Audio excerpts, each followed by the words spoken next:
The first thing Commander Drev was the silence, not the normal silence of deep space. Every survey pilot knew that silence. This was different. This was the silence of things that had been loud once and were now very, very still. Drev pressed two of his four hands flat against the observation glass and stared out at the dark. Something was wrong with the stars. They were blocked, not by a planet or a moon or a gas cloud, locked by shapes. Hundreds of shapes sitting dead and cold against the black. He could not make them out clearly from this distance. But his gut, Velcraft had guts, small ones mostly used for processing information at a speed the brain could not. His gut told him to stop the ship. He stopped the ship. "Sensor sweep," he said. His voice came out quieter than he intended. Lieutenant Koss ran the sweep. The results came back in 4 seconds. Koss stared at the screen. Then she ran the sweep again. Then she turned in her seat and looked at Drev with the wide, flat expression that meant she had no words. "How many?" Drev asked. "At least 400, Koss said. "Probably more. The density increases deeper in." Drev looked back at the shapes in the dark. 400 ships dead, hanging in the cold space beyond the 9th planet of a small yellow star system that nobody in the Galactic Survey Corps had ever considered worth visiting. The system was unremarkable. The star was unremarkable. The planets were unremarkable. There were 8 or 9 of them, depending on how generous you were with the definition. And none of them had produced a spacefaring civilization. The 3rd planet had some biology on it. Simple stuff. Vegetation. Some animals. The survey rating was a 2 out of 10. Not worth a second look. And yet 400 dead ships in the dark beyond the outermost ice world. Drev told his crew to hold position. He opened a channel to the core relay and sent a contact report. The relay was 6 days away. 6 days for the signal to arrive. 6 days for a response to come back. He had 12 days to wait, and nothing to do with them, except look at the shapes. He looked at the shapes. "Move us in," he said. "Slow, 0.5 kilometer per minute." Kost looked at him. "Slow," he said again. The endless patience crept forward. The first wreck they reached was enormous. It was 3 times the length of their ship, but it had been a warship once. You could tell by the weapon mounts, the armored plating, the thick forward hull designed to push through defensive fire. Most of the plating was gone now, torn off or melted, or just gone, leaving the skeleton of the thing exposed like something that had been eaten and left to dry. Drev had a doctorate in xenoarchaeology. He had spent 40 years cataloging dead civilizations and the things they left behind. He recognized the design language of this ship, the curves of it, the way the forward section tapered, the specific geometry of the weapon ports. He recognized it because this design had been in his textbooks. "That's a Kreth warship," he said. Nobody spoke. The Kreth Empire had been one of the great powers of the galaxy 8,000 years ago. They had controlled 11 systems at their height. They had been expansionist, aggressive, brilliant engineers. They had vanished from galactic history so completely that no one had ever found a satisfying explanation. 1 century they were there, the next they were not. Their planets were empty, their ships were gone. Historians called it the Great Retreat. Some said civil war, some said plague, some said the Kreth had simply moved on to somewhere else. Here was a Kreth warship, 8,000 years dead, hanging in the dark beyond a small ice world nobody cared about. "Keep moving," Drev said. They kept moving. The second wreck was not Kreth. Drev did not recognize it at all. The hull was a smooth organic material, shaped less like a machine and more like a seed pod, vast and pale. The technology suggested something very old, much older than the Kreth ship. The sensor readings were confused by the material, old alloys, old composites, things that did not match any entry in the core materials database. Kost pulled up what she could from the records. She searched for whole materials matching the readings. She searched for whole geometries matching the shape. She found nothing close.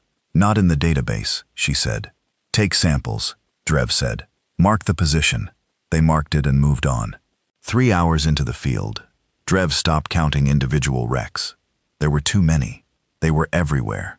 Some were enormous, clearly capital ships of immense power.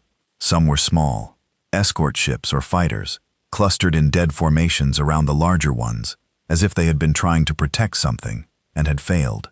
Some wrecks had been blasted into fragments, just spinning clouds of debris that the sensor array had to pick apart to understand. The variety was staggering. A dozen different hull materials, 7 different propulsion signatures, burned into old exhaust trails that still left faint chemical traces in the vacuum. Weapon types that Drev could identify and weapon types that he could not. Ship designs from cultures that were in the history books and ship designs from cultures that were not, which meant either the database was incomplete or these ships had come from civilizations that were so old no record of them had survived anywhere. He counted 11 distinct species in the first sweep. The second sweep gave him 16. What happened here? Pilot Fen asked. Fen was young. This was only his 3rd survey posting. He had never seen anything like this. But then nobody had ever seen anything like this. A battle, Koss said. Not one battle, Drev said. Look at the oxidation states on those older hulls. Look at the decay profiles. These ships did not all die at the same time. He pointed at the pale seed pod shape from before. That wreck is at least 15,000 years old by the surface analysis. That Kreth ship back there died 8,000 years ago. Those 3 over there, he pointed at a cluster of jagged, angular ships that looked like they had been built by someone who had never believed in right angles. Those are no more than 1,000 years old, maybe less. Silence. Different battles, Fen said slowly. Different species, different times. Over 15,000 years, Drev said. He let that sit in the air of the cabin. 15,000 years of ships coming here and dying here. Different civilizations, different eras, different technologies. All of them ending up as wreckage in the cold dark beyond the ice world of a nobody star system. Something had killed them all. Something was still here. They found it 2 hours later.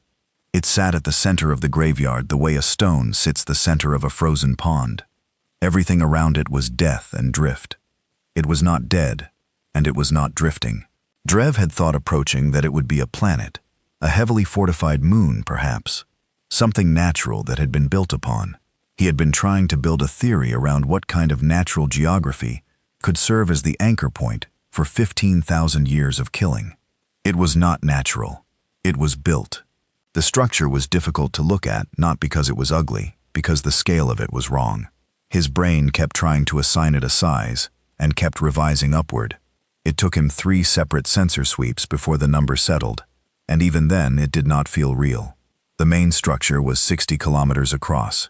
The outer defensive platforms, there were dozens of them extending in a wide perimeter, added another 40 kilometers in every direction.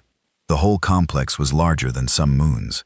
It was dark, no running lights, no energy emissions, no heat signatures above the ambient temperature of deep space. The sensor array found metal and composite and something else, a material it could not classify in quantities that were almost beyond measuring, but no power, no activity. It looked dead. It looked like everything else out here. Drev did not believe it was dead for a single second. What is it? Fen asked. A fortress, Drev said, because it was. Whatever else it was, whatever civilization had built it, whatever purpose it had served or still served, it was shaped the way only military things are shaped. Thick, layered, built to receive damage and keep standing. The outer plating, even darkened by age and scarred by what must have been thousands of years of battle, still conveyed mass, still conveyed solidity. This was something that had been built by someone who had decided it would not be moved, and had then committed extraordinary resources to making that true. The weapon systems alone, Drev counted the weapon emplacements he could see, and stopped at 200, because the number was making him feel a specific kind that he did not enjoy. The weapon systems are cold, Costa said. Dormant. Whatever power source it uses, there's no energy flowing to the weapons. That's something, Fen said. Is it? Drev asked. The young pilot thought about that and said nothing. There were marks on the hull. Drev had them magnified. Costa put them on the main screen, and they all looked at them for a long time. Not damage marks, not corrosion. These were deliberate, cut into the metal or whatever the outer surface was made of with precision. A language, a writing system, geometric and angular, built from straight lines and specific angles that repeated in patterns. Drev recognized as the kind of patterns all writing systems made, the visual signature of recorded meaning. He did not recognize the script. He fed it into the linguistic database.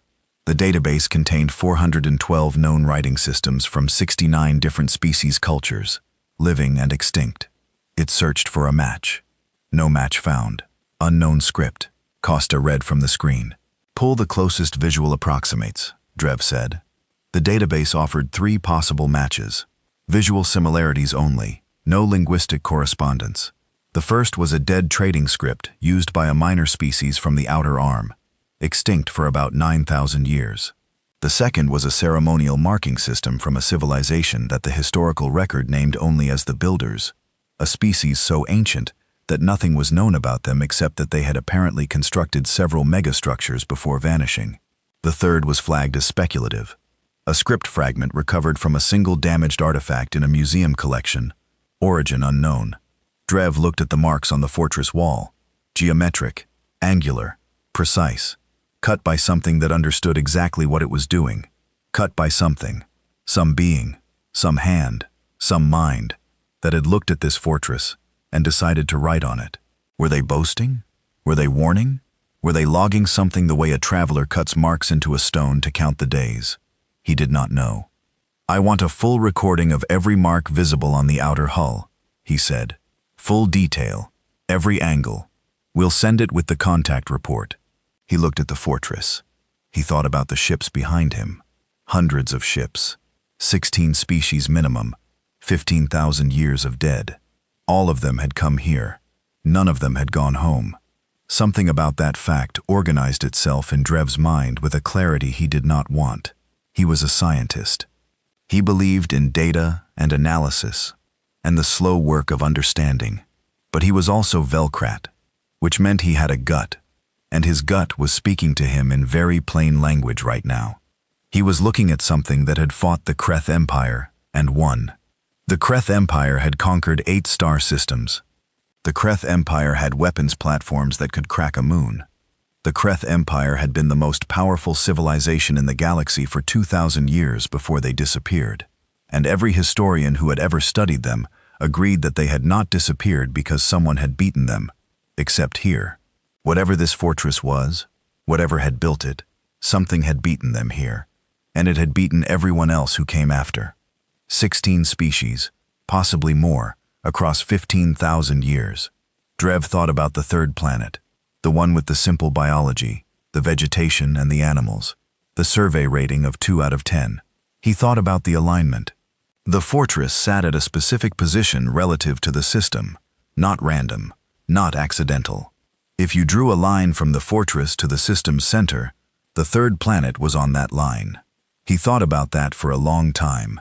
His contact report was going to be the most important document any Survey Corps officer had ever sent. He began writing it in his head. He started with, "We have found something, and I do not have adequate words for what it is, but I will try." He thought about the third planet again, the simple life on it, the unimpressive little world hanging in the middle of the habitable zone of an unremarkable yellow star. He thought about what kind of civilization builds a 60-kilometer fortress and stations it at the edge of their star system and leaves it there to kill everyone who comes. He thought about what kind of civilization builds something that is still standing 15,000 years later. He looked at the cold, dark bulk of the fortress.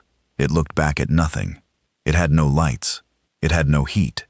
It had no emissions. It was patient. It had been patient for a very long time.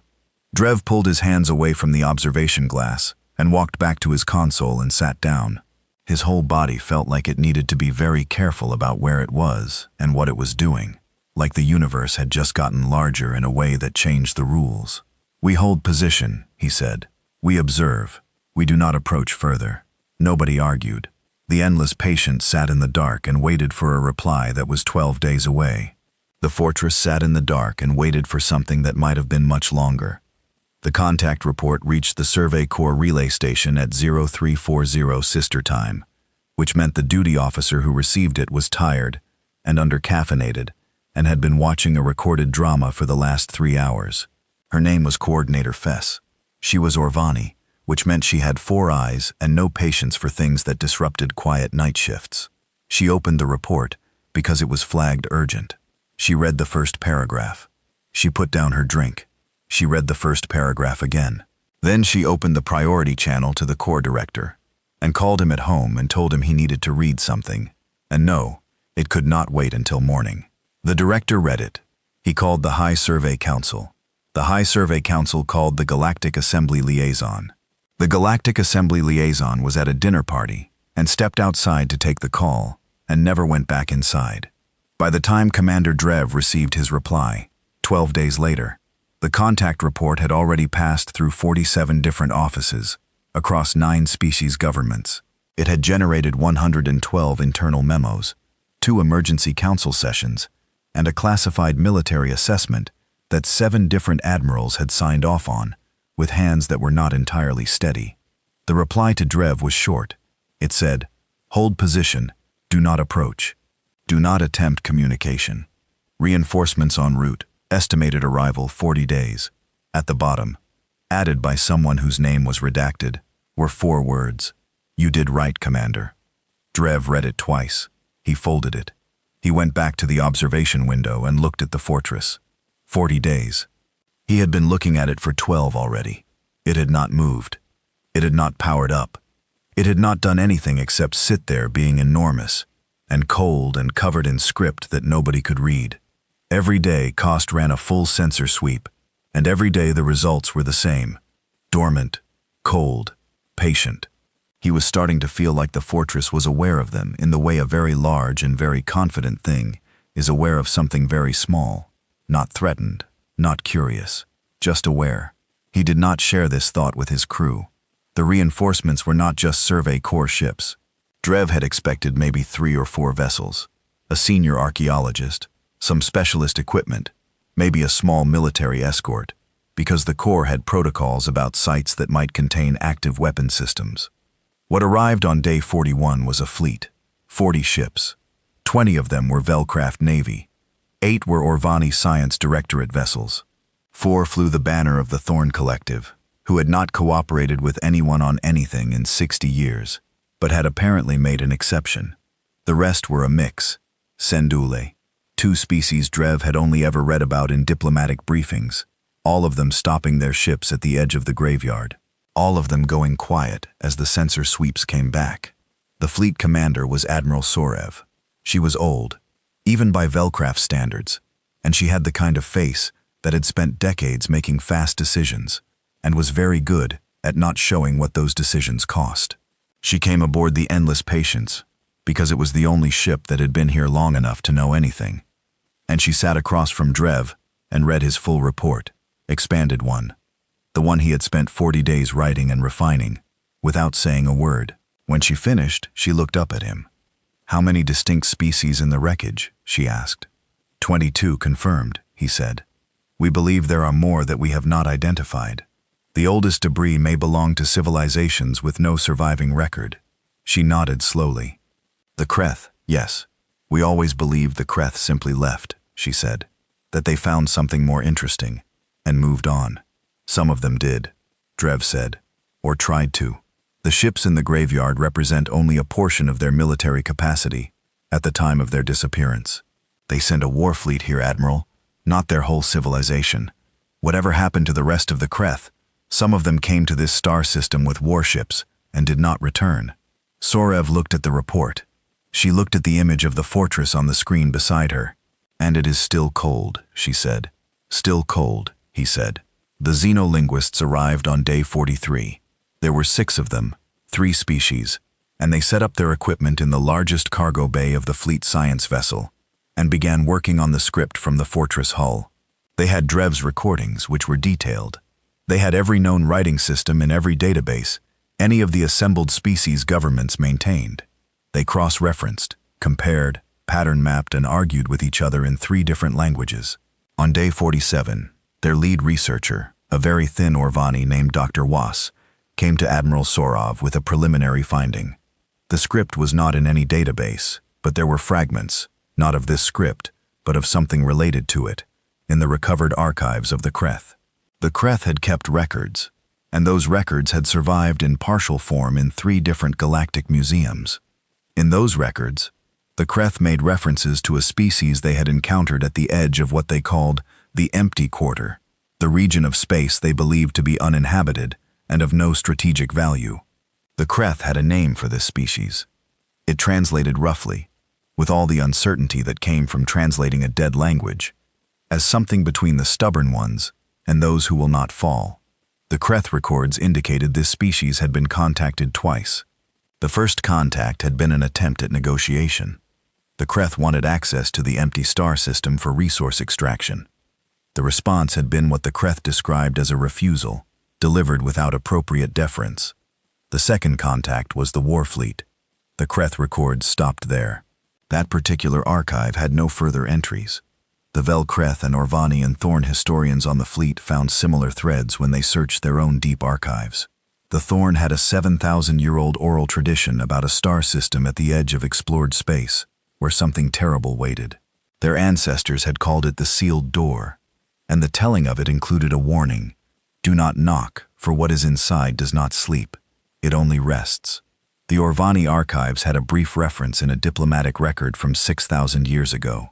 A species called the Veth had apparently sent a trade delegation past the edge of known space, and the delegation had not returned.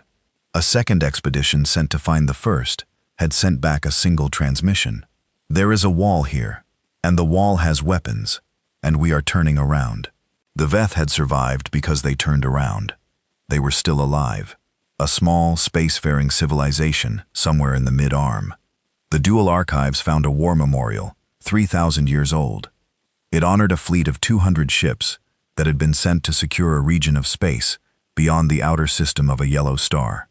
It listed names, 700 crew names. None of them had come home. The memorial called the star system the Dead Mouth and instructed all dual pilots for all time to treat the region as a forbidden zone. Species after species, finding their thread in the tapestry, all of them leading here, all of them ending here.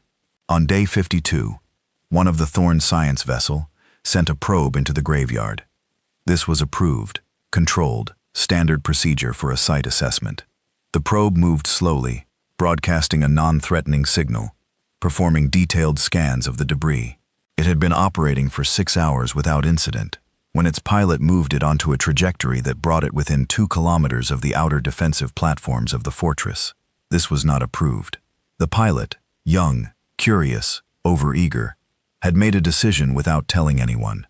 The fortress woke up, not fully, not the way Drev had been quietly terrified it might. No power surge, no weapons charging, no targeting systems blazing to life across every frequency. What happened was smaller than that, and somehow more frightening for being smaller. A single light came on. One light on the outermost platform, the one closest to the probe. A pale blue light, steady, not blinking. The sensors screamed. The energy reading from that one light was larger than the entire output of the fleet. Whatever the fortress was using to generate power, it was not running low after 15,000 years. The probe pilot yanked it back. The light stayed on for 11 seconds, then it went off. The fortress went cold again. Nobody spoke on any of the fleet channels for almost 2 minutes. Sorov's voice came through finally, very calm, with only the faintest edge underneath it that told Drev she was holding something tightly in check. All vessels, she said, maintain current positions. No further probes within 10 kilometers of the structure. And someone please relieve that pilot of their station before I do it in a way that affects their career permanently. They were discussing what the light meant. Debate, argument, theory, all of it going in circles, when Koss found the signal. She almost missed it. It was buried in the background noise of the fortress's passive emissions, which were faint but present. The low hum of something very large and very old, just existing. She had been filtering that noise out for weeks. On day 54, she ran a different filter. One of the xenolinguists had suggested it, and underneath the ambient hum, she found something structured, not random, not the white noise of dormant machinery, a signal repeating, cycling through a specific frequency pattern that repeated every 73 minutes. It was being broadcast in a very specific direction. She calculated the bearing. She extended the line outward from the fortress, through the star system, through the planets, through the inner system where the gas giants sat, past the rocky middle worlds, all the way to the third planet, the one with the vegetation and the animals, the one rated 2 out of 10. The signal had been broadcasting at the third planet. Koss stared at her screen for a long time before she called Drev over. Drev stared at the screen for a long time before he called Admiral Sorev. Sorev stared at the screen. Her expression did not change. She had the discipline of someone who had received bad news many times and had learned to let her face be a wall. "How long has it been broadcasting?" she asked. "Unknown," Koss said. "We only detected it today. It could have started after the probe incident. It could have been transmitting for 15,000 years. The signal strength is too low for us to distinguish new from continuous." "What does it say?" Sorev asked. "We don't know yet," Koss said. "The linguists are working on it, but the modulation pattern is consistent with the script on the hull. Same geometric signature, same angular structure." Sor looked at the star system on the navigation display. She found the third planet. She found its orbit, its size, its basic composition. "Pull the original survey file on that planet," she said. Drev already had it open. He turned his screen toward the Admiral. Class M world, nitrogen-oxygen atmosphere, liquid water, land masses and oceans. The biology assessment was brief. Multicellular organisms, several thousand species of varying complexity, most notable being a group of upright bipedal mammals, concentrated on the larger land masses. Early tool use observed. Fire use observed. Some evidence of rudimentary social organization. Survey rating, 2 out of 10. Sor read it. She read it again. "Bipedal mammals," she said. "Yes," Drev said. The fortress had been sending signals at a planet full of bipedal mammals for nobody knew how long. Sor stood very still. Drev thought about what he had not said out loud since day one. What he had been not saying carefully and with effort for 54 days. The thing that kept sitting in his mind every time he looked at the fortress and thought about what kind of civilization builds something that does not lose. He thought about the script on the hull. Geometric, angular, not in any database. He thought about the bipedal mammals on the third planet, early tools, fire, social organization. He thought about 15,000 years, about what 15,000 years could do to a species if it started in the right place, about how far a civilization could travel from early tool use to 60-kilometer fortress with weapons that can wake up and deliver a single warning shot that reads as casual. He thought about how long the signal had been transmitting, and he thought about the fact that in all his years of xenoarchaeology, in all the sites he had visited and all the civilizations he had catalogued, he had never once encountered a fortress that transmitted signals to a planet full of beings who had nothing to do with it, unless they had everything to do with it, unless they were the reason it was built, unless the fortress was not transmitting to something that was not there yet, unless it was transmitting to something that was still becoming what it was going to be. He looked at the cold bulk of the fortress. He thought about patience. He thought about what an architect builds when they believe with enough certainty in the future to construct something designed to wait for it. He thought about what you would have to believe about your own children's children's children, stretched out across 15,000 years to leave them a fortress. Admiral Sorev said very quietly, "I think we need to talk about the third planet." Drev said nothing. The fortress said nothing. It had been saying nothing for 15,000 years, and it had been absolutely right to do so. The Galactic Assembly met in emergency session on the 61st day. The chamber held representatives from 31 species governments. It was a large room built for large disagreements, and it had seen both in its 400-year history. But the people sitting in it now had a specific kind of quiet about them that the chamber had not seen before. Not the quiet of disagreement. The quiet of people who are trying to decide something that frightens them and are pretending for the sake of their own dignity that they are not frightened. The session lasted 9 hours. The debate was long, and the debate was circular, and it kept coming back to the same two positions, the way all genuinely hard arguments do, because both positions were reasonable, and neither was fully right. The first position was this: the fortress was dormant. It had been dormant for an unknown but very long time. It had delivered one warning signal when provoked, and when the provocation stopped, it had gone dormant again. This was consistent with a defensive system, not an aggressive one.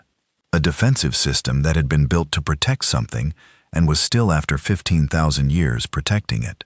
The correct response was caution, study, and patience. If the signal to the third planet was relevant, the correct response was to understand why before acting. The representative making this argument was Velkarth. Specifically, it was Admiral Sorev, who had been recalled to make her report in person, and who stood at the floor of the chamber with the kind of posture that said she had slept badly for 61 days, and was not particularly interested in being disagreed with. The second position was this. The fortress was a weapon of unknown capability, unknown origin, and unknown intent, sitting in the middle of a killing field that documented 15,000 years of offensive military action against anyone who came near it. The single warning shot had been delivered with energy output that exceeded the entire assembled fleet. The fleet, 40 ships, 9 governments, and the fortress had matched that with one light that lasted 11 seconds. What happened when it used all of its weapons? What happened when it decided the assembly's fleet was no longer welcome in the graveyard? Every civilization that had ever come here was dead or had retreated and never come back. The correct response was to destroy it before it destroyed them. The representative making this argument was Thorn. His name was High Counselor Vreth, and he was very old, and he had the specific intensity of someone who had spent his career being right about things others ignored. The oral tradition of my people, Vreth said, says do not knock, for what is inside does not sleep, it only rests. We are knocking. We have been knocking for 61 days. We have 40 ships sitting in the killing field. The only question that matters is whether we have the capability to destroy it before it wakes up fully and adds our fleet to its collection. Sorev looked at him from across the chamber floor. And if we cannot destroy it, if we try and fail, what have we accomplished besides confirming to whatever controls the fortress that we are enemies? Then we confirm what it already believes, Vreth said. Everything that came here was an enemy. That is the record of this site. We did not write that record. We only found it. The chamber argued for 9 hours. The vote at the end was not a clean one. 17 governments voted to send a military strike force and attempt to destroy the fortress. 11 voted for continued observation and study. 3 abstained, which in Galactic Assembly terms meant they thought both options were bad and wanted to be on record as having said so. 17 was enough. The strike force would be assembled. 60 ships, including 6 capital-class vessels from the Tharn military, which was the most powerful single fleet any government was willing to commit. Estimated assembly time, 90 days. Estimated transit time to the site, 30 days. 120 days. Sorov sent a message to Drev. It said, "Hold position. Do not under any circumstances allow any vessel to approach the fortress. We have 120 days, and I intend to use every one of them." Drev read the message. He looked at the fortress. He thought the fortress was not going to care about their timeline. He thought that, but did not say it. On day 70, the xenolinguists broke the signal. Not fully, partially, enough. Dr. Was had been working on the transmission from the fortress for 16 days, with 4 other linguists, and an AI system built specifically for cryptographic language analysis. The signal was not a simple transmission. It was layered. The outermost layer was a mathematical sequence. Primes, geometric progressions, the kind of pattern that any sufficiently developed intelligence would recognize as deliberate.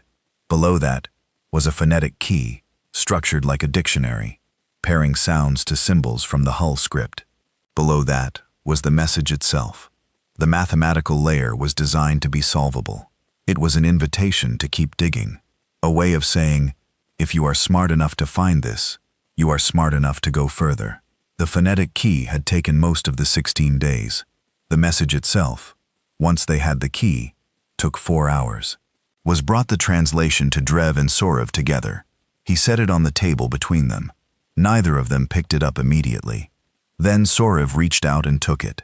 The translation was not long. The original message in the script on the hull, and in the signal both, was brief, by the standards of any civilization's important documents. It said, "This place belongs to those who made it. We are gone, but we are not gone. We have left what we were, so that what comes after us will know where to stand. The system is ours. The wall stands. If you are reading this, and you are not ours, understand what the graveyard means. It means we do not move. It means we have never moved. It means we will not move. If you are reading this, and you are ours, we are sorry we were not here. Stand where we stood. The wall knows you." Axgrave. Sorev read it twice. She put it down. "The wall knows you," she said. "Yes," was said that phrase. "The wall knows you. That is a recognition system. That is what we believe." Sorev looked at Drev. Drev looked back at her. The thing neither of them had said out loud for 70 days sat between them now, with the translation as evidence.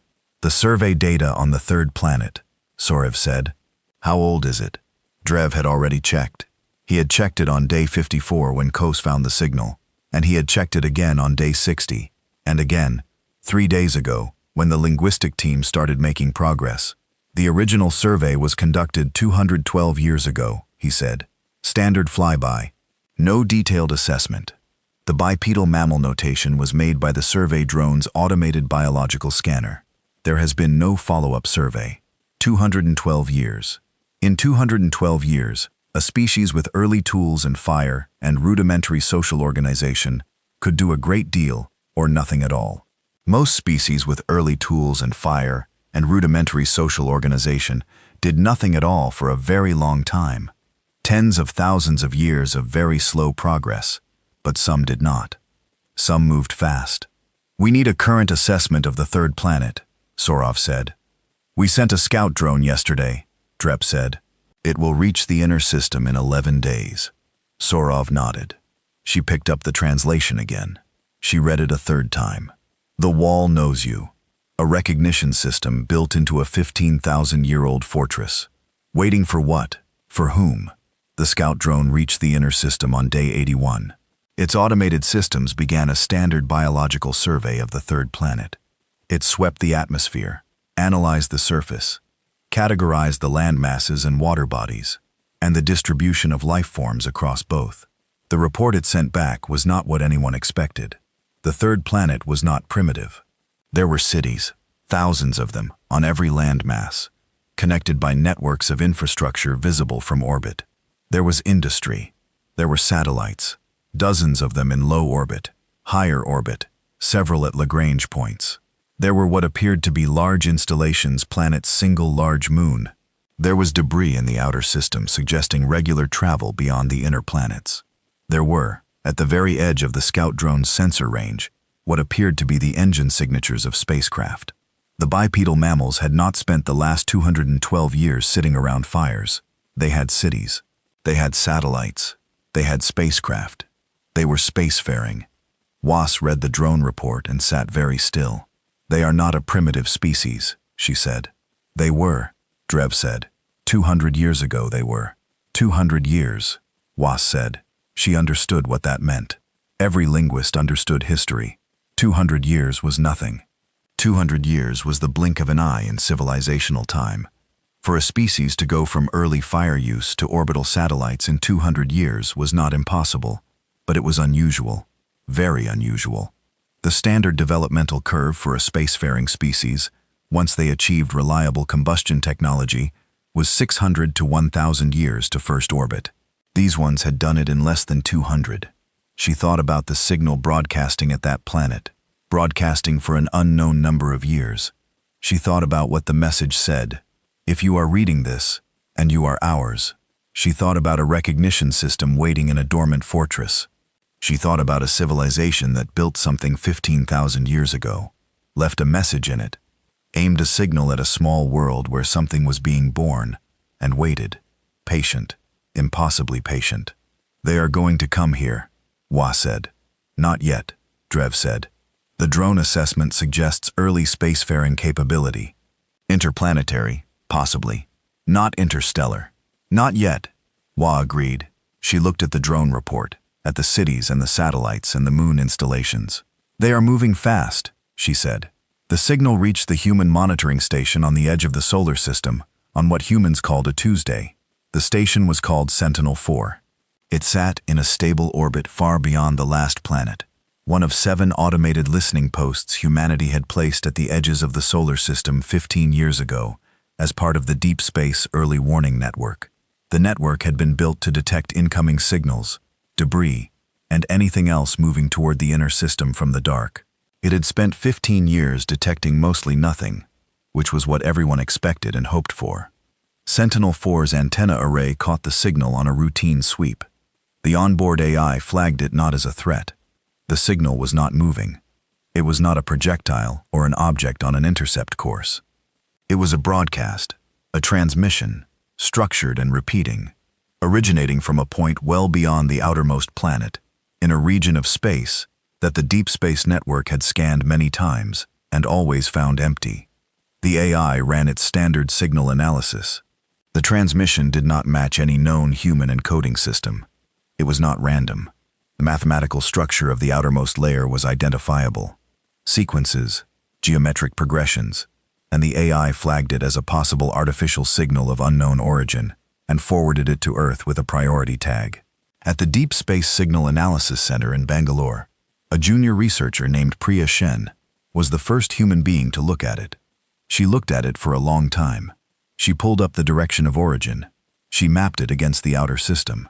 She found the transmission point and looked at it on the nav chart, and then pulled up a long-range telescope array and pointed it at the same coordinates.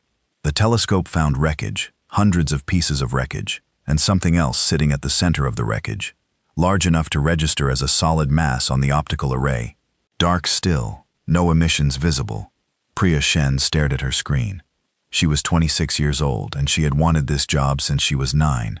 She had imagined, more times than she could count, what it would feel like if the arrays ever picked up something real. She had not imagined it would feel like this. Like the dark outside the window had always had something in it. Like something had always been there, waiting for her to look up. She reached for her supervisor's extension. Her hand was very steady. She was surprised by that. She was surprised, and then she thought about it for just a moment, and she was not surprised at all. The argument about whether to send a ship took 11 days, not because humanity was slow, because humanity was thorough, and because the signal analysis team had found the mathematical layers in the transmission and started pulling them apart, and because every layer they pulled revealed something new, and because everyone with a doctorate and an opinion wanted to be in the room when the next layer came apart. By day 4, they had the phonetic key. By day 7, they had a working translation of the outermost message. By day 8, the argument stopped being about whether to send a ship and started being about which ship and who would be on it. The translation had done that. Specifically, the last 4 words of it. The wall knows you. That phrase had gone through the xenolinguistics team, then the signal analysis team, then 3 different government science committees, and finally the United Earth Space Agency director, who read it at 7 o'clock in the morning with a cup of coffee and sat quietly for a long time before calling her deputy and saying, "We are going to need a ship." The ship they sent was called the Ganges. It was not a warship. Humanity had warships, small ones built in the last 40 years as the solar system got busier and the outer colonies required protection from the occasional disagreement about mining rights. The Ganges was not one of those. It was a deep space research and survey vessel, the best one Earth had, fast, well-equipped, built to go far and stay out for a long time. The crew was 8 people. Commander Yara O'Shea was in charge. She was 43, Nigerian-Canadian, and had spent most of her career surveying the moons of the gas giants. She was the kind of person who read a situation quickly and spoke only after she had something worth saying. Her crew respected her, which in the close quarters of a deep spaceship was the only currency that mattered. The science lead was Dr. Marcus Webb. He was British, 51, and had built his career on xenolinguistics, despite the fact that until 3 weeks ago, there had been no confirmed xenolinguistic material to work with. He had spent decades preparing for a moment everyone told him would never come, and he had the specific energy of a man who had been right about something for a very long time and was now being given the evidence to prove it. He slept 4 hours a night and talked constantly. The rest of the crew were engineers, pilots, a medical officer, and a system specialist named Hannah Cho, who had the quiet competence of someone who had fixed every possible thing that could go wrong on a spacecraft, and was ready for the things she had not thought of yet. They left Earth orbit on a Thursday. It took them 19 days to reach the outer system. Nobody had told them about the alien fleet. This was not an oversight. It was a calculation made by several committees who believed, probably correctly, that informing a crew of 8 civilians that they were flying toward a site currently occupied by 40 warships from 9 extraterrestrial governments might affect their willingness to go. The mission brief described the signal, the transmission coordinates, and the mathematical structure of the message. It described the size of the object at the coordinates. It did not describe the graveyard. It did not describe the assembly of alien vessels holding position at the edge of it. OC found out when the Ganges was 4 days out, and Honus Cho picked up active sensor pings from the direction they were heading. "Those are targeting sweeps," Cho said, which was not a phrase any of them had expected to hear on a science mission. OC looked at the data. She looked at it for a long time. She identified the sweep patterns. She estimated the number of sources. She did the math. 40 ships, she said. "Roughly," Cho said. OC opened a channel to Earth and filed a very short and very pointed report. She described the targeting sweeps and the estimated fleet size, and she said precisely, "An explanation would be appreciated. We are continuing on course." The response from Earth took 8 hours to arrive. It was longer than her report and contained considerably more information than her mission brief had. She read it at the table in the crew mess, with Webb looking over her shoulder, because he could not help himself, and the rest of the crew sitting around the table, because word travels fast on a small ship. When she finished, she put the screen face down on the table. Webb read the full report. He made a sound that was not quite a word. 15,000 years, he said. "Yes," OC said. "And nobody in the history books." "No." He sat back. He looked at the ceiling. 15,000 years ago, our ancestors were just about inventing agriculture. "Some of them," OC said. "The ones we know about." Webb looked at her. She looked back at him. "Keep moving," she said. The graveyard was worse than the report described. Reading about hundreds of derelict ships was one thing. Passing through them was another. The Ganges moved slowly, OC holding them to a crawl, and for 3 hours the crew sat at the observation ports and said almost nothing. The scale of it was wrong, in a way that was hard to process.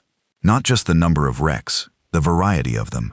Shapes that made no sense by human engineering standards. Materials that caught the light in wrong ways. Weapon systems on dead hulls that were still recognizable as weapon systems, even though they were nothing like any weapon humanity had ever built. All of it dead and cold and spinning very slowly in the dark. Cho found the Kreth warship, the one Drav had identified on day 1. 8,000 years of drift, moving it only slightly from where it had died. She put it on the main screen, and nobody said anything about it for almost a minute. "Something killed that," the pilot, Sergeant Ajay Nair, said finally. "Something killed all of it," Webb said. "Something that's still here," Nair said. "Yes," Nair nodded. He turned back to his controls. He kept them moving. OC noticed that he did not slow down. She noticed that none of her crew, despite everything, suggested they should turn around. She filed that away and did not comment on it. The alien fleet picked them up when they were 2 hours from the fortress. The contact was immediate. Tight beam transmission aimed precisely at the Ganges, which told OC the fleet had been tracking them since they entered the graveyard. She accepted the signal. The translation software Earth had loaded into the Ganges before departure, compiled from the linguistic work on the fortress signal, processed it in near real time. The message was from something called the Galactic Assembly Observation Fleet. It identified itself. It ordered the Ganges to stop and hold position. It said the region was under assembly jurisdiction, pending a security determination, and unauthorized vessels were not permitted to proceed. OC read it. She keyed her response. "This is Commander Yara O'Connell of the United Earth Research Vessel Ganges. The transmission we are investigating originated from coordinates within our home solar system. We are proceeding to investigate a signal originating in our own solar system. We will do so peacefully and without hostile intent. We appreciate the Assembly's concern for our safety." She closed the channel. They're going to try to stop us, Nera said. Let them try, Cho said mildly, which surprised everyone a little because Cho was usually the quiet one. The alien fleet did not try. They hailed twice more, and then went silent. O'Connell imagined the conversations happening on those ships. Because she imagined a great deal of argument and very little agreement. She thought that whoever was in command over there was either very wise or very uncertain, because a wise commander and an uncertain one would make the same call here. Wait and see. The Ganges kept moving. The fortress filled the observation port. Up close, it was a different thing than a sensor reading or a drone image could convey. It had a presence, not in any mystical sense, in the physical sense of something so large and so solid that the space around it felt different. The way a mountain changes the feeling of a valley, not by doing anything, but simply by being there. O'Connell held them at 5 kilometers. She looked at the weapon emplacements. She counted the defensive platforms. She read the script on the hull in the telescope feed. The same geometric angular marks that Webb's colleagues on Earth had been working on from the drone data. Up close, she could see how deep the cuts were, how precise.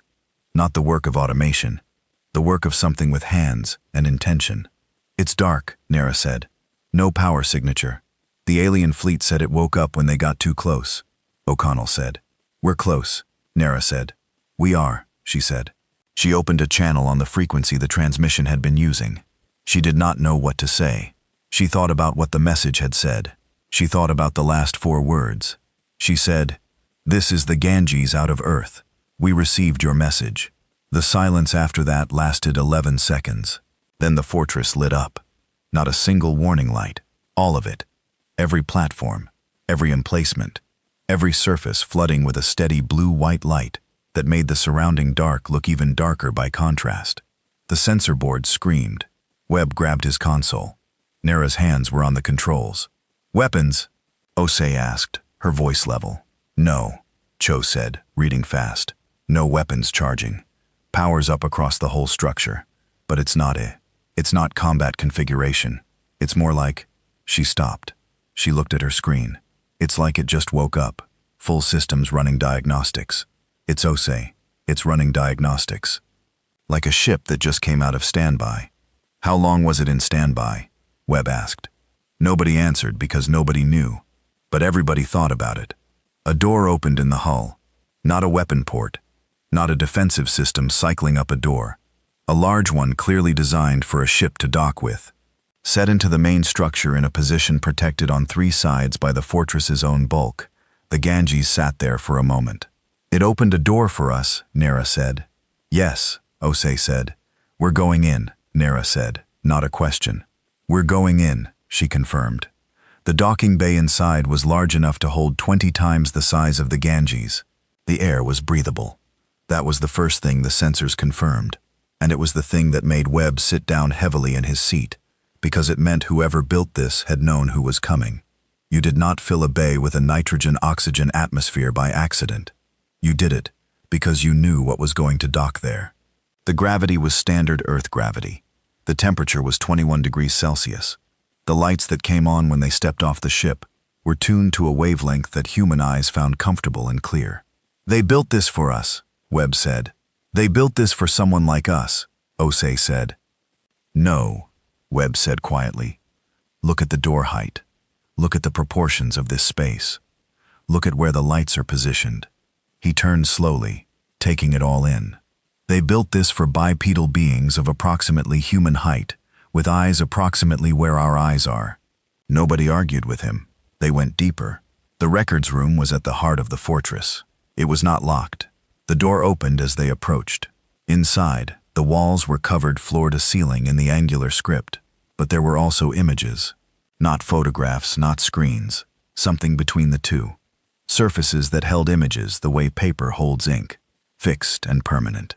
The images showed people, human people, or close enough to human that the difference, if there was a difference, was invisible to Osei's eyes. Bipedal, 2 arms, 2 legs, faces with 2 eyes and a nose and a mouth, dressed in clothing she did not recognize, standing in front of ships she did not recognize, standing in front of what was very clearly this fortress. still under construction in some of the images, complete and lit in others. Webb was pulling out his translation tools before Oz said a word. He worked for 2 hours while the rest of the crew moved carefully through the room, documenting everything, touching nothing. At the end of 2 hours, he called Oz over and showed her his screen. He had translated enough. The story was not complete. It would take months to translate fully, but the outline of it was there, cut into these walls 15,000 years ago, by people who had known they were leaving and had wanted what came after them to understand why. 15,000 years ago, there had been a human civilization, not primitive, not early, advanced, spacefaring, spread across several worlds in this star system and into the nearest neighboring systems. Not an empire in the grand sense.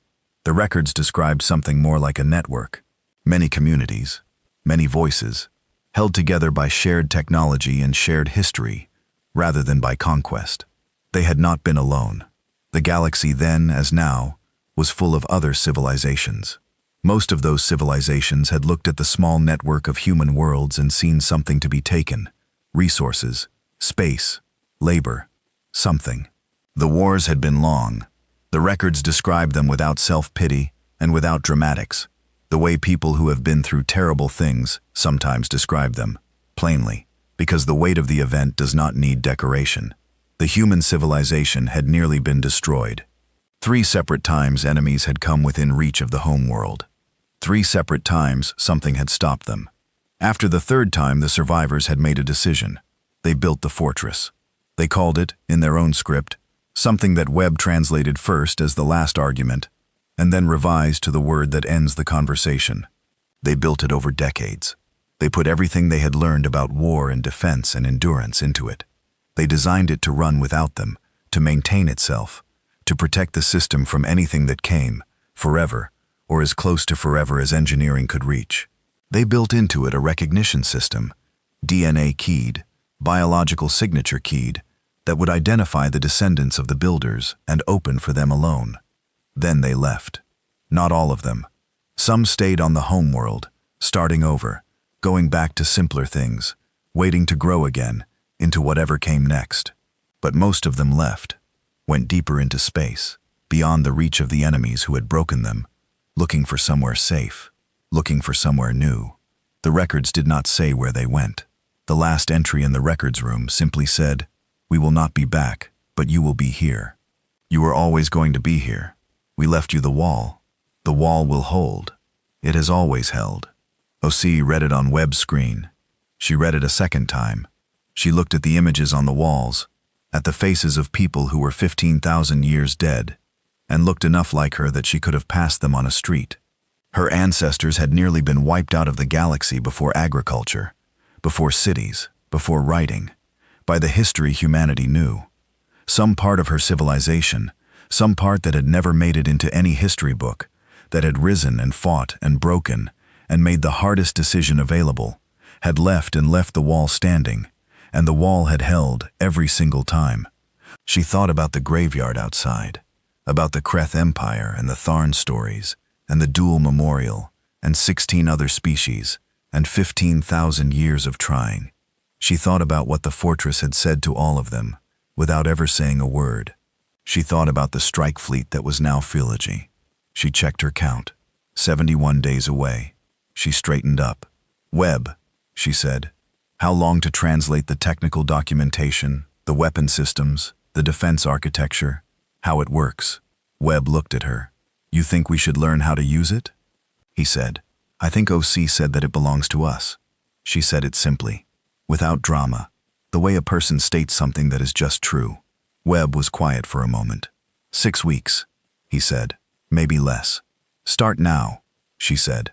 The first thing O.C. did after reading the records was sleep for 6 hours. Webb thought this was strange. He had not slept properly in 3 days, and had no plans to start.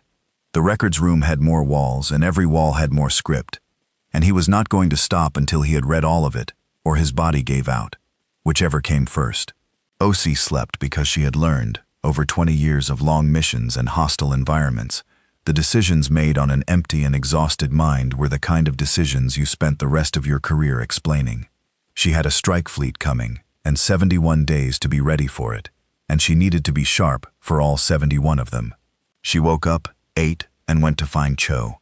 "Tell me what you know," she said. Cho had spent the 6 hours OC slept doing what Cho did, which was walking around a system until she understood it. The fortress was enormous, but its logic, once you started following it, was clean. Military engineering had a clarity to it that civilian engineering sometimes lacked. Everything had a purpose. Everything connected to something else. There was no waste, no decoration, no feature that did not serve a function. "The power source is in the deep core," she said, walking OC through the schematics she had compiled. "I don't fully understand what it is yet. Something that should not still be running after 15,000 years. But here we are. The weapon systems are distributed, not centralized. There's no single point you could hit to take them offline. You would have to disable each emplacement individually, and there are she paused. "How many?" OC asked. "On this main structure, 240 confirmed active emplacements. On the outer platforms, another 180. Cho stopped walking. She turned to look at OC. "That is not the part that matters." "Tell me the part that matters," OC said. Cho pulled up a map on her screen. The map showed the graveyard, the full debris field rendered in sensor data, color-coded by mass and material. "I ran a detailed scan of the debris field," Cho said, looking at every object, every piece of wreckage, every fragment, every dead ship. She tapped the screen. Sections of the debris field changed color. "These are not wrecks." OC looked at the map. Roughly a third of what the alien fleet had cataloged as debris was highlighted, distributed throughout the field, not clustered, spread evenly, almost geometrically, across the entire volume of the graveyard, in a pattern that was not random at all, once you looked at it from directly above. "Weapons platforms," OC said. "Disguised as wreckage," Cho said, "covered in debris, coated in materials that read as dead metal on a standard scan. They have been sitting in that field for I don't know how long. The oldest ones by material analysis are at least 10,000 years old. They have been dormant, cold, completely invisible to anything that wasn't looking for them specifically." OC studied the map. The fortress was not just the fortress. The entire graveyard was the fortress. Any fleet that came in force would move through the debris field to reach the main structure. Any fleet moving through the debris field would move between and around and past several hundred disguised weapons platforms before it got close enough to see the main structure clearly. They would already be inside the kill zone. They would have been inside it from the moment they entered the graveyard. Every fleet that had ever come here had done the same thing, moved through what looked like the evidence of previous failures, not understanding that the evidence of previous failures was also the weapon that would make them fail. 15,000 years of the same trap. 15,000 years of it working. Oski stood there for a moment with that thought. "Do the platforms respond to the fortress systems?" she asked. "Yes," Cho said. "Full integration. They all came online when the fortress woke up for us. They are currently in standby, same as the main emplacements. Waiting. Can we control them from inside the fortress?" Cho looked at her steadily. "Yes." Oski nodded. She went to find Webb. On day 31, Oski opened a communication channel to the alien fleet. The response came from Admiral Sorev, which told Oski that the Velkrat were still the most rational voice in the fleet, and that Sorev had made sure she was the one handling contact. The translation software managed the exchange in near real time, rough at the edges, but functional. Oski introduced herself. She told Sorev what they had found inside the fortress. Not everything. Not the weapons platforms, not the technical details, but the history, the records, the story of the civilization that had built this place, and why. Sorev listened. When Oski finished, Sorev was quiet for a long time. "You are saying this structure belongs to your species," Sorev said. "I am saying this structure was built by our ancestors, to protect our home system," Oski said. "That is what the records show. The recognition system in the fortress confirms it.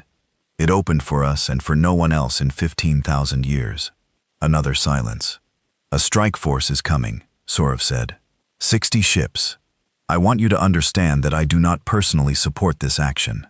I want you to understand that when I say that, it is not a negotiating tactic. I am telling you because you need to know. I know OC said, We have been monitoring their transit. They will arrive in 40 days. High Counselor Vreth commands the strike force. He believes the fortress is an existential threat to the Galactic Assembly. Sorev paused. He is not irrational. The graveyard is a serious argument for his position.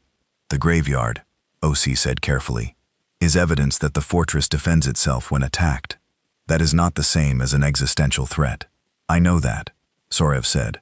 Vreth knows that too. The difference between Vreth and me is that I think the distinction matters. OC thought about what to say next. We will not fire first, she said. I want that on record. If the strike force holds position and does not attack, nothing will happen to them. And if they do not hold position, OC said nothing. She did not need to. The 40 days moved differently than any days OC could remember. Webb translated. He barely stopped. He slept in the records room sometimes, curled up on the floor with his translation equipment running beside him. And OC stopped trying to make him do otherwise, because the information he was pulling out of those walls was worth more than a few hours of proper rest could measure. He found the technical documentation on day 38, and from that point on, he and Cho worked together, one understanding the language, and one understanding the engineering, each making the other faster. The crew moved through the fortress.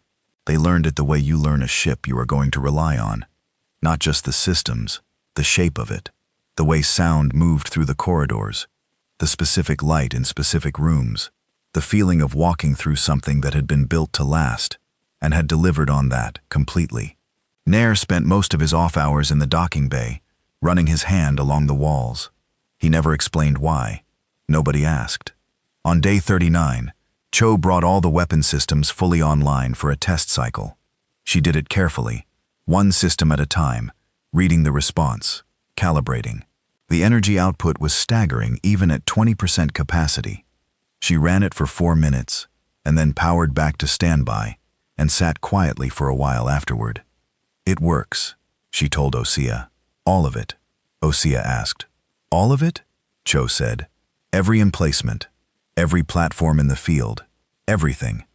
15,000 years and everything works. She said the last part the way you say something that you cannot fully fit inside your understanding of the world. Not with awe, exactly, with a kind of respect for the craft of it, for the people who had built something and meant every word of what they built. The strike fleet arrived on day 41, 60 ships dropping out of transit at the edge of the system, moving in formation. The 6 Thorn capital vessels at the center of the formation, the way the biggest stones sit at the center of a wall. Even from inside the fortress, the sensor readings were readable. Osea had Cho put them on the main display and looked at the fleet for a long time. 60 ships. She thought about what she was looking at. Then she opened the communications channel. High Counselor Vreth answered personally. He was older than she had expected from Sorev's description. His face had the texture of something that had survived a great deal, and had the marks to show it. He looked at Osea with the specific expression of someone who has been told an important piece of information and is still deciding whether to believe it. Commander Osea, he said. The translation software made his voice flat, but precise. You are aboard the structure. I am, she said. You should evacuate to a safe distance, he said. What we are about to do will leave nothing standing. High Counselor, Osea said. I want to show you something before you make any decisions. She nodded to Cho. Cho brought the external cameras up, full view of the debris field. Then she ran the scan overlay, the same scan she had run on day 31, highlighting everything that was not dead metal, everything that was waiting.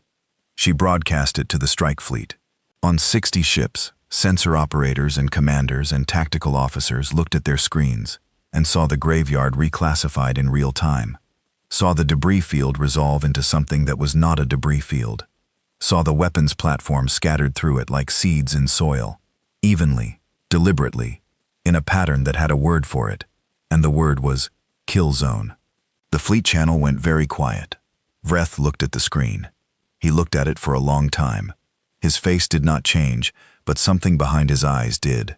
The specific change that happens when a person who has been confident about a plan realizes the plan was built on an incomplete picture. Those platforms, he said, have been dormant for up to 10,000 years, OC said. They came online when we arrived. They are currently in standby. Every ship currently inside the debris field is within their operational range. She paused. High Counselor, your fleet entered the graveyard to approach the fortress. I want you to understand that the moment you crossed into the debris field, you were already inside the defensive perimeter. Silence. You are telling me, Vreth said slowly, that we are already inside it? Yes, that every fleet that has ever come here was inside it from the start, OC said. Yes. Vreth was quiet for a moment that stretched. They never had a chance, he said. Not a question. The fortress does not attack, OC said. It has never attacked. Everything in the graveyard came here and chose to fight. The fortress simply made sure that choice had a permanent outcome. She kept her voice level, matter of fact, the way her ancestors had apparently written their history, without decoration, because the thing itself was enough. I am not threatening your fleet, High Counselor. I am telling you that this structure does exactly what it was built to do. It has done it without fail for 15,000 years, and it belongs to us. If your fleet holds position and does not fire, nothing will happen to anyone. That is not a negotiation. It is a description of how this works. Vreth looked at her through the screen. She looked back. She was sitting in a chair inside a 60-kilometer fortress that her ancestors had built to make precisely this argument, and she was making it quietly. And she did not raise her voice, and she did not need to. Vreth said, I need to consult with my commanders. Of course, OC said. She closed the channel. She sat in the quiet of the fortress and waited. The strike fleet held position for 4 hours. Then High Counselor Vreth opened the channel again. He looked, if anything, slightly older than he had 4 hours ago. The assembly will require formal documentation of your historical claim, he said. Translated records, authentication, independent verification. We will provide all of that, OC said. There will be a formal process. It will take time. We understand. Vreth looked at her. Something in his expression had shifted. The specific thing that shifts when a person stops arguing and starts accepting. Not comfortable acceptance. The kind that comes from being shown something true that changes the shape of what you thought you knew. The Kreth Empire, he said. They were the most powerful civilization in this galaxy for 2,000 years. Yes, OC said. And they came here. Yes. And they lost. OC said nothing. The graveyard said it for her. Vreth was quiet for a moment. Who were your ancestors, Commander? It was an honest question, not hostile. The question of someone who was genuinely trying to fit a new piece into a picture that had just become much larger. I don't fully know yet, OC said. We're still reading the records. But they were people who got hit hard enough and often enough that they built this instead of fighting one more war. They put everything they had left into it, and then they left it standing. She looked around at the walls of the room she was sitting in, at the faint hum of 15,000 years of patient machinery. They trusted us to grow up and find it. She thought about the signal, transmitting for an unknown number of years, aimed at a small blue world where something was becoming what it was going to be. She thought about the recognition system, the nitrogen-oxygen air in the docking bay, the lights at the right height, the door that opened without being asked. Not a gift exactly, not a weapon exactly, something in between. A foundation, an argument made in metal and composite, and 15,000 years of silence that said, we were here, and we were real, and we did not fall, and neither will you. The assembly will stand down, Vreth said, for now, pending the formal process. Thank you, High Counselor, Osei said. The channel closed. That evening, Osei stood at a viewport on the upper level of the fortress. The graveyard was visible from here. Hundreds of dead ships, turning slowly in the dark, lit now by the fortress's running lights. The first time in who knew how long this field had been anything but cold and black. The light made the wrecks look different, less like a warning and more like a record. Evidence of something true, left in the dark for anyone honest enough to read it. Nair came and stood beside her. He had a cup of coffee. He had found, remarkably, that the water recyclers in the fortress were still functional and had adapted them to the ship supplies in about 4 hours, because Nair was that kind of person. He looked at the graveyard. 16 species, he said. At least, Osei said. 15,000 years. Yes, Nair drank his coffee. We were farming, he said, when they built this. Somewhere on Earth, somebody was figuring out wheat. Some of us were, Osei said. Nair was quiet for a moment. The ones who built this, the ones who left, do you think they made it? Wherever they went? Osei had thought about this. She had thought about it a great deal in the last 41 days. She did not have an answer that was anything more than hope, dressed up as theory. I think they were the kind of people who made things that lasted 15,000 years, she said. I think people like that tend to be hard to finish off. Nair nodded. He seemed to find that sufficient. They stood there together in the light of the fortress, looking out at the old dead fleet of the galaxy's long history of trying, and at the stars beyond it, cold and countless, and full of things that were still unknown. The fortress hummed quietly around them, patient, proven theirs.